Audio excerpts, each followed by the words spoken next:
શિવરાત્રી નજીક આવીને. ક્યારે છે મમ્મી શિવરાત્રી? આવે 15 તારીખ રવિવારે. રવિવારે.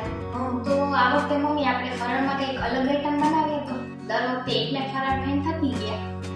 હા એ બરાબર છે. તો આ વખતે આપણે છે ને બનાવી નાખીએ રાજગરાના સમોસા. લે રાજગરાના સમોસા એવું બને? હા તો મિત્રો તમારે પણ રાજગરાના સમોસા જોવા હોય તો તમે પણ મારી સાથે ચાલો.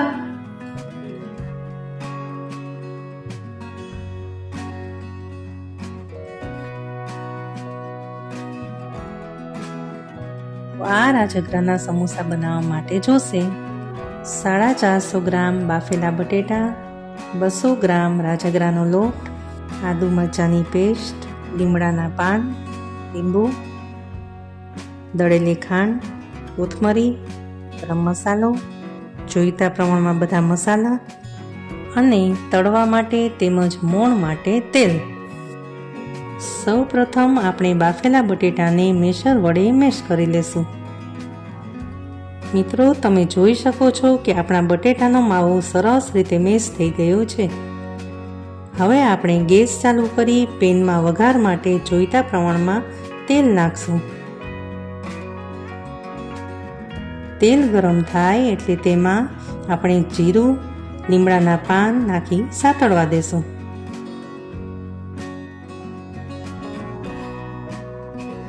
તો મિત્રો તમે જોઈ શકો છો કે આપણું જીરું સતળાઈ ગયું છે. તો તેમાં આપણે તૈયાર કરેલો બટેટાનો માવો એડ કરશું અને વ્યવસ્થિત મિક્સ કરશું.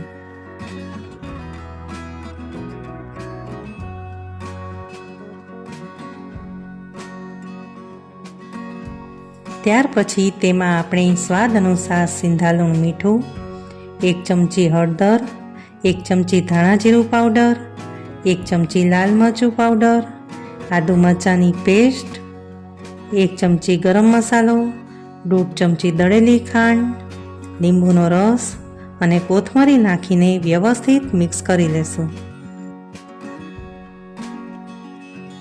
તો મિત્રો તમે જોઈ શકો છો કે આપણું ફરાળી સમોસાનું સ્ટફિંગ બનીને તૈયાર છે.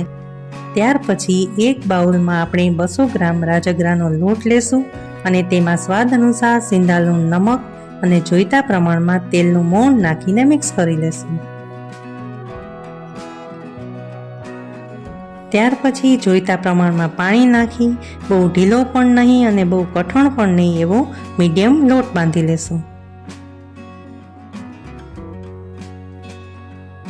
તો મિત્રો આપણો ફરાળી સમોસાનો લોટ બંધાઈ ગયો છે.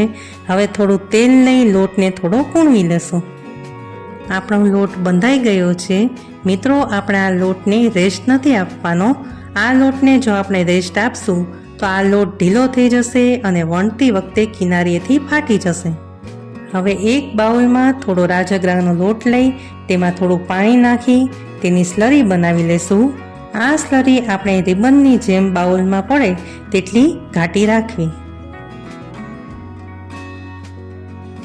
ત્યાર પછી આપણે સમોસાનું પડ બનાવવા માટે રાજગરાના લોટમાંથી મીડિયમ સાઇઝનો લુવો લઈ અને બહુ જાડી પણ નહીં અને બહુ પાતળી પણ નહીં એવી રોટલી વણી લેશું.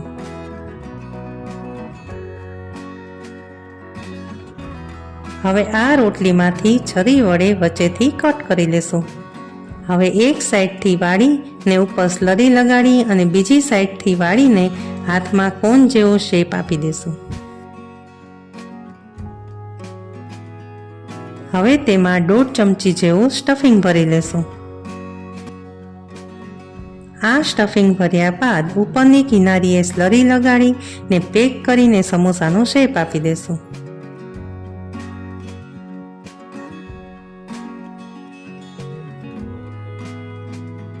તો મિત્રો આવી રીતે આપણે સમોસાનો શેપ આપી ને બધા સમોસા આવી રીતે તૈયાર કરી લેશું.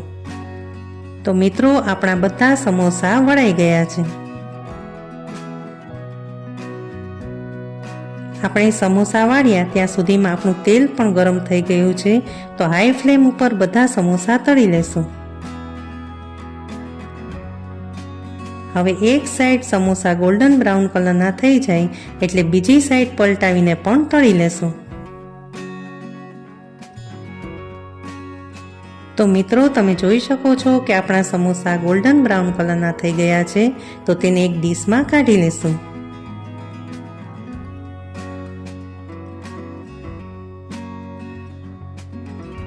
આ તૈયાર થયેલા સમોસાને સર્વિંગ પ્લેટમાં લઈ અને ખજૂર આંબલીની મીઠી ચટણી અને ગ્રીન ચટણી સાથે સર્વ કરશું. તો મિત્રો તમે પણ આ શિવરાત્રિએ આ ફરાળી સમોસા અવશ્ય ટ્રાય કરજો. તો તમને અમારી રેસીપી ગમી હોય તો લાઈક કરો, શેર કરો અને સબસ્ક્રાઈબ કરો અને બેલ આઇકન દબાવવાનું ભૂલશો નહીં.